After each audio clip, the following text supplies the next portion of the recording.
I've wanted kids, but it's your fault I've had to hold back. You're defective." My husband of 20 years threw these cruel words at me. I realized I couldn't carry on with him. He's off daydreaming about his new marriage. God must have been watching, witnessing this devilish act.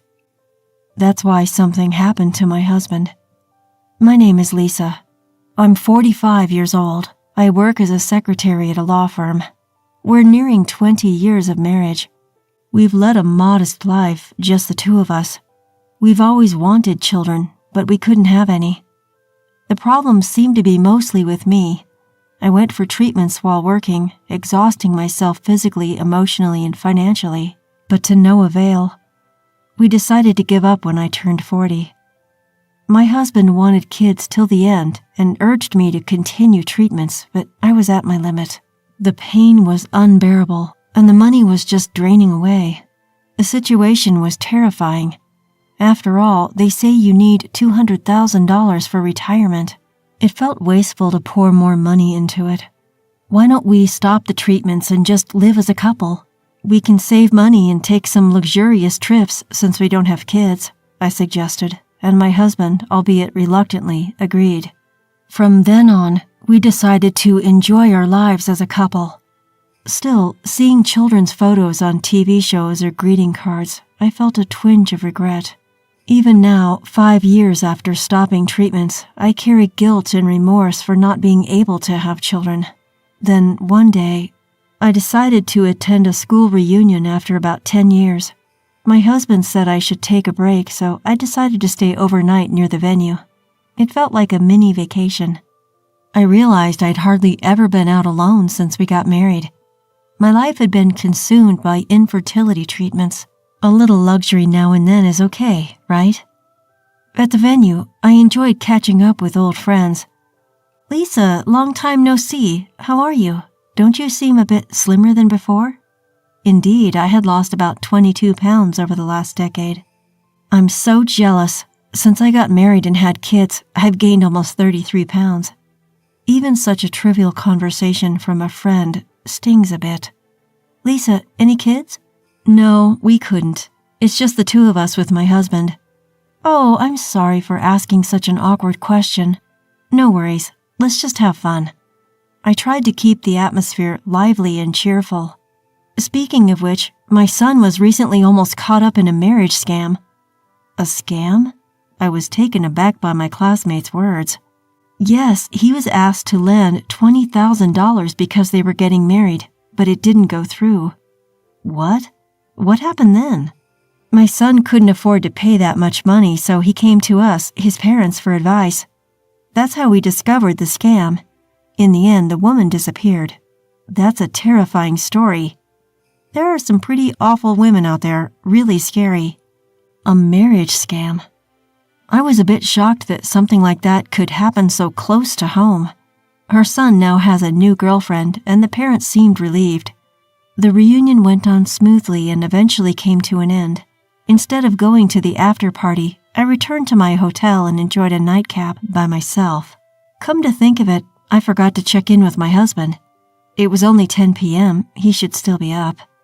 I tried to call home, but no matter how many times I let it ring, my husband didn't answer. Maybe he had already gone to sleep. Well, I was going back tomorrow anyway, so it wasn't a problem. Still, I had an uneasy feeling. Was it a woman's intuition? I had a bad feeling for some reason. From then on, my husband started coming home extremely late on weekdays, and he started coming home drunk almost every night. "Hey, I'm home." "You, coming home so drunk. Are you okay?" In a drunken stupor, my husband threw his shoes off and sprawled out on the living room floor. "Shut up, I'm home. Show some respect." Respect for what, exactly? His slovenly state? While picking up my husband's discarded socks and shirt, I kept my thoughts to myself. Alyssa was cute, wasn't she? You know, if you were as young as Alyssa. That's what my husband said. Who the hell is Alyssa? What does he mean if I were young? By the time I thought to question him, he was already fast asleep. Could he be cheating on me? My unease from that day was becoming more and more like conviction. No, my husband is a decent man. There's no way he could. It must be drunken nonsense, I reassured myself. But then there's my husband who leaves early in the morning on weekends and doesn't return until late at night. I'll be back later. Take care. And then he comes home drunk, as always. With this happening every week, even I had to intervene. You seem to be going out drinking almost every day recently. Are we okay financially? Mind your own business. It's my money and I'll do what I want with it. It's the savings from my bachelor days. But we need to save up for our old age or we'll be in trouble in the future. Why don't you save up then? Well, I've spent quite a bit on treatments. That's because you're defective. Even if he was drunk, I couldn't believe he'd speak to me that way. I was starting to notice my husband's changes. Did I become more submissive since I stopped treatment? My husband's disparaging remarks about me were increasing. Since you can't have kids, you should show your affection for me instead. And with that, I could feel my love for him diminishing as he splurged and behaved selfishly. He used to be so kind, caring for me when I was having a hard time with treatments. Will he ever return to being that kind of husband? What is a marriage, really? After 20 years, I started to question this. However, things took a sudden turn. Lisa, we need to talk. I came home from work to find my husband sitting on the living room sofa looking serious. What is it? You're being all formal. I want a divorce. What? You're joking, right? Why would you say that all of a sudden? The thought that my husband was considering a divorce had never crossed my mind. Yes, I knew we had to reconsider our relationship as a married couple, but I hadn't thought about divorce. Was my husband thinking of divorce before I even considered it? Out of the blue, you want a divorce? What's going on? I confronted my husband, seeking answers. We've been a couple for 20 years, haven't we? Let's discuss this properly. However, he looked at me with contempt. You're really clueless, aren't you? He sighed heavily, glaring at me. What do you mean? I've always wanted children for these past 20 years. And because I got stuck with a defective piece like you, I've been robbed of the opportunity to become a father. Have you ever considered my feelings? As he spoke, he pounded the table with an arrogant tone. That's not fair. We discussed together and decided to stop the treatments, remember? I was never okay with that. I've always wanted a child. Why hadn't he told me that then? I was on the verge of tears, overwhelmed by sadness and frustration. Well, if you sign the divorce papers, I won't have anything else to say. Proudly, he pushed the divorce papers on the table towards me. I've actually already decided to remarry. What? Remarry? Yeah, with a 20-year-old girl. A girl? Are you saying you've been having an affair? No way. I plan on marrying her as soon as we're divorced. He announced this with a smug satisfaction. A 20-year-old girl was marrying my husband? This couldn't be happening. Alyssa, she's sweet and cute. The perfect wife. Not like you. Alyssa. That was the name my husband had mentioned that day. Woman's intuition was not to be underestimated. I felt a sense of self-satisfaction, but this wasn't the time for self-praise. And then my husband showed me a picture of his adorable Alyssa. Upon taking a closer look, I nearly burst out laughing. This has to be a joke. Something like this was impossible. What? He noticed my strange reaction, but I quickly regained my composure. I felt it was too soon to let him in on the joke, so I immediately composed myself. So you really want a child that badly? Yes, because you can't give birth. There's nothing we can do about that, right? You will agree to divorce, won't you? Well, I suppose there's no choice. I pretend to look more upset than I really am. Sure, I was upset when he first brought up the divorce, but now, with his sheer stupidity, I feel like it would be right to divorce him immediately. Yes, I should leave a man like this sooner or later. I feel as if I've been given divine guidance to do so. I sign the divorce papers and leave my husband behind. I'll bet he'll regret this soon enough. Well, let's just watch and see. Fast forward a year after the divorce. Lisa, please help me. A shabby-looking man approaches me on my way home from work. Excuse me, who are you? I genuinely don't recognize him. It's me, Lisa. I need your help. It's my ex-husband. Long time no see. I'm taken aback by how much he's changed. His cheeks are sunken, and he's dressed shabbily. Please, Alice, introduce me to your company's lawyer. I can't just do that out of the blue. Apparently, my ex-husband is having money troubles. I could sort of tell from his appearance, but I never thought he would become a completely different person within a year. If it's your first time, consultation is free. Free? But if you want to hire them, you'll have to pay their fee.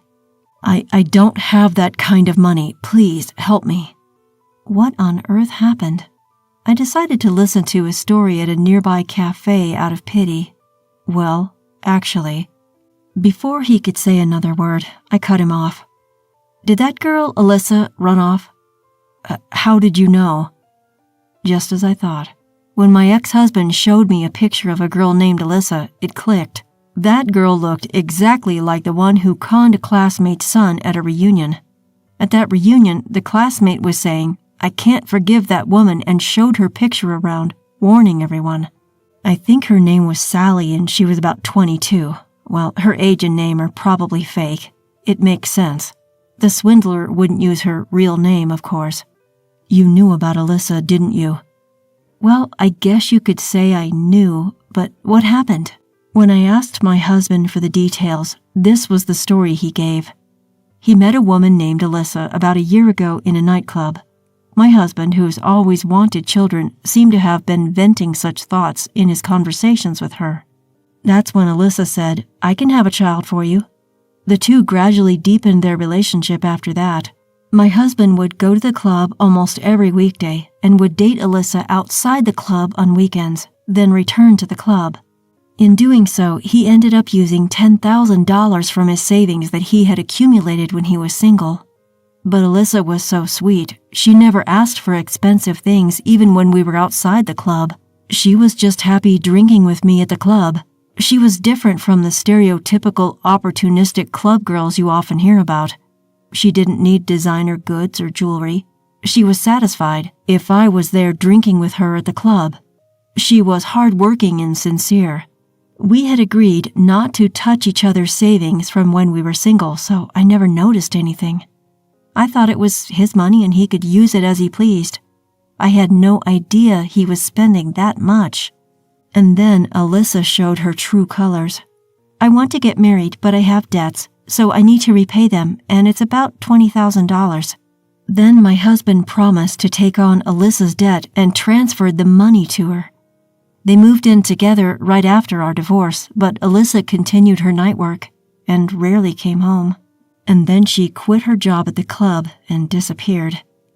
Of course, she took all the money and ran. Just how foolish can he be? I started to feel pathetic for having been married to such a man for 20 years. "Did you make a promissory note?" "A what?" When I asked, my husband looked puzzled. "You lent her money, didn't you? Didn't you get a note?" "We were going to be a couple, so I didn't do such a thing." "Really? So doesn't it mean you just gave her the money? Is that so?" "In this case, it seems like you donated $20,000 to Alyssa out of goodwill. This woman must be a pro. In the case of donations, if the amount exceeds $11,000 in a year, gift tax is imposed. Depending on the case, the receiver might be taxed, so Alyssa just took $20,000 in cash and vanished. And she split the money into 2 parts across 2 different years. That way she wouldn't exceed the $11,000 limit and could avoid taxes. The reason my husband thought she was a good girl who never asked for material gifts was because she knew the law well. So what should I do? I don't know, maybe consult a lawyer? It'll cost you though. Upon hearing that, my husband's shoulders slumped. I've used up all my savings from my single days. The woman I loved ran away from me. I can't tell the company that the marriage is off after I've already told them about remarrying. I boasted about getting a younger wife. Isn't that his own doing? Although I thought that, seeing his pitiful situation, I couldn't say anything. "Lisa, it's my fault. Please, come back to me. I realized after you were gone, You were the only one who cared about me. I don't need kids anymore. I'll let you do as you like. You must have been lonely too, right? Does my husband still misunderstand that I still love him? That matter ended half a year ago in my mind, so I confronted him with reality. You know, it's been a year. What's with this sudden change of heart? Isn't it a little too late now? Lisa, are you going to abandon me? Well, it was you who pushed for our divorce in the first place, remember? Lisa, you're the only one I can rely on. My ex-husband looked utterly exhausted. I decided to show him a little mercy. All right then, shall I call up a lawyer friend of mine? Lisa, thank you. I knew I could count on you. With tears welling up in his eyes, my ex-husband seemed genuinely grateful. And the one who came to the coffee shop was Mr. Johnson, the lawyer from my company. John, over here. Lisa, who's this? He's an acquaintance. Seems he's in a bit of a bind. Is that so? Nice to meet you. The name's Johnson. My ex-husband seemed somewhat perplexed by our overly familiar demeanor. You see, we've been dating for the past 6 months. Now what was it you needed advice on? As I finished speaking, my ex-husband looked as if he was in a daze. No, well, I think that'll be it for today. Suddenly snapping back to reality, my ex-husband hurriedly left the coffee shop. In the end, he couldn't afford to hire a lawyer, and resigned himself to his fate. Rumor has it that his company has been abuzz with talk of his unfortunate situation, left by his soon-to-be wife, ignored by his ex-wife. It's a small world. Who would have thought that one of his colleagues was at the same coffee shop, overhearing the entire conversation from start to finish? I heard through the grapevine that he's frantically trying to find a new partner, terrified of facing old age alone. Who was that guy? When Mr. Johnson asked me about it later, I told him the whole story. I'm sorry for involving you in all this. The truth is... I see. You've had quite the ordeal, Lisa. The part about me dating Mr. Johnson was a complete lie. I had asked him to play along with the charade. Sorry for all the trouble. No worries, Lisa. I'm glad I could be of help. By the way, do you have any plans after this? Excuse me? How about grabbing something to eat if you'd like? Caught off guard by this unexpected turn of events, I was a little flustered. A fresh start in my mid-40s. This isn't such a bad beginning. Yes, I'd love to. I was certain a fun-filled future was awaiting me. I couldn't shake off this feeling.